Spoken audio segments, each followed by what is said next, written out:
ఒక రాజు బానిసగా మారితే, ఒక సింహం పంజరంలో బంధించబడితే, ధర్మపురి వీధుల్లో రోజుకి 100 దెబ్బలు తిన్న ఆ శరీరం ఒక్కసారిగా ఉక్కులా ఎలా తయారైంది? అస్థిపంజరం లాంటి శరీరం మృత్యువునే భయపెట్టే స్థాయికి ఎలా ఎదిగింది? ఉత్కంఠభరితంగా ఉండే అద్భుతమైన ఇన్స్పిరేషనల్ ఆడియో ప్రోమో మీ ముందుకొచ్చింది. రండి, ఫ్రీగా వినేద్దాం. ధర్మపురి సామ్రాజ్యంలో ఒక అద్భుతం జరిగింది. యువరాజు విశ్వజిత్ కేవలం 16 ఏళ్ల వయసులోనే అతి కష్టమైన మూలాధార చక్రాన్ని ఆ చిన్న వయసులోనే జాగృతం చేశాడు విశ్వజిత్. నువ్వు సాధిస్తావని నాకు తెలుసు విశ్వ. మన పూర్వీకులు అందించిన ఈ తాళపత్ర గ్రంథం, ఈ రాజ్య భవిష్యత్తు ఇక నీదే. తండ్రి నమ్మకం, కొడుకు పట్టుదల. ధర్మపురి భవిష్యత్తు బంగారంలా మెరిసింది. కాని విధిరాతను మార్చడం ఆ సృష్టికర్తకే సాధ్యం కాలేదు. ఆ రోజు దీపావళి. కాని విశ్వజిత్ జీవితంలో మాత్రం అది అమావాస్య చీకటిని మిగిల్చింది. రాజమందిరంలో సంబరాలు జరగాల్సిన వేళ మహారాజు సూర్యశేఖరుడు విషప్రయోగానికి బలయ్యాడు. సొంత తమ్ముళ్లే అతనికి విషమిచ్చి చంపి ఆ నిందని తన కొడుకు విశ్వజిత్ మీద మోపుతారు.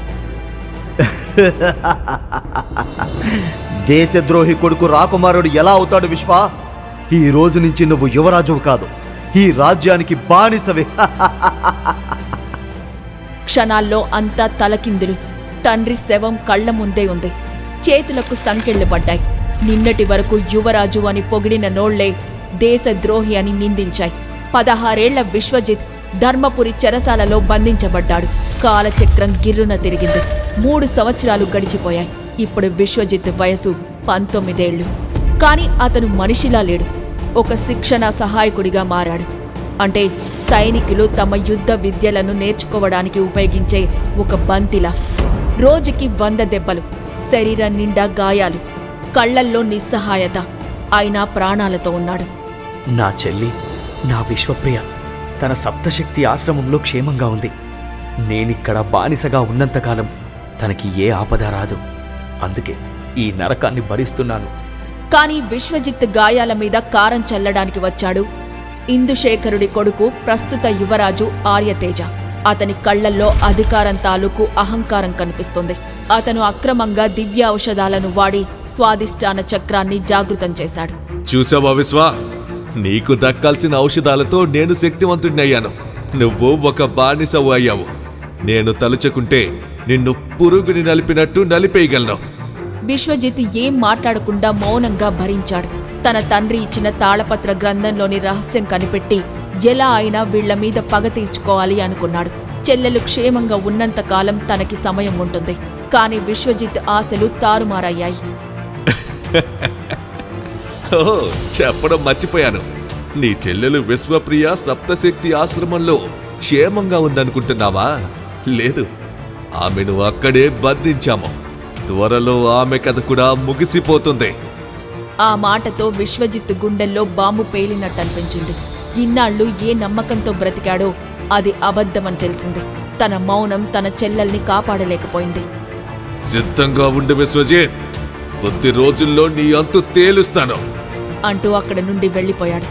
ఆ రాత్రి కారాగారంలో విశ్వజిత్ ఒక పిచ్చివాడిలా మారిపోయాడు.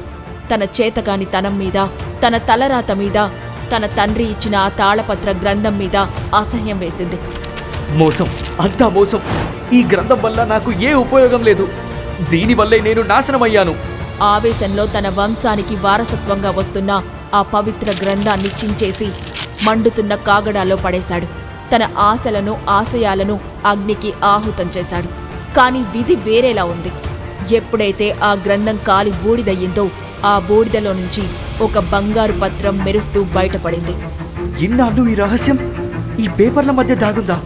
విశ్వజిత్ దాన్ని ముట్టుకోగానే ఆ బంగారు పత్రం గాల్లోకి ఎగిరి ముక్కలై వింతైన చిహ్నాలుగా మారింది. అవన్నీ ఒక్కొక్కటిగా విశ్వజిత్ శరీరాన్ని చీల్చుకుంటూ లోపలికి ప్రవేశించాయి. నా ఒళ్ళు కాలిపోతుంది. అది సామాన్యులు తట్టుకునే శక్తి కాదు. దైవీయ దేహశోధన సాంకేతికత. అగ్ని ద్రవరూపంలో మారి అతని నరనరాల్లో ప్రవహిస్తోంది.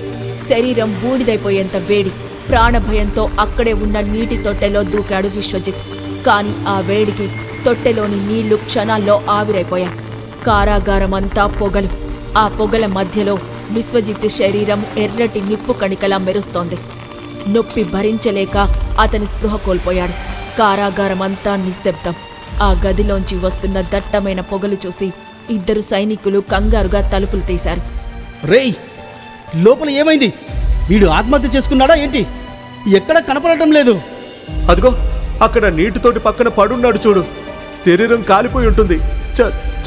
చచ్చాడు అనుకుంటా. కాని పొగ మంచు మెల్లిగా వీడింది.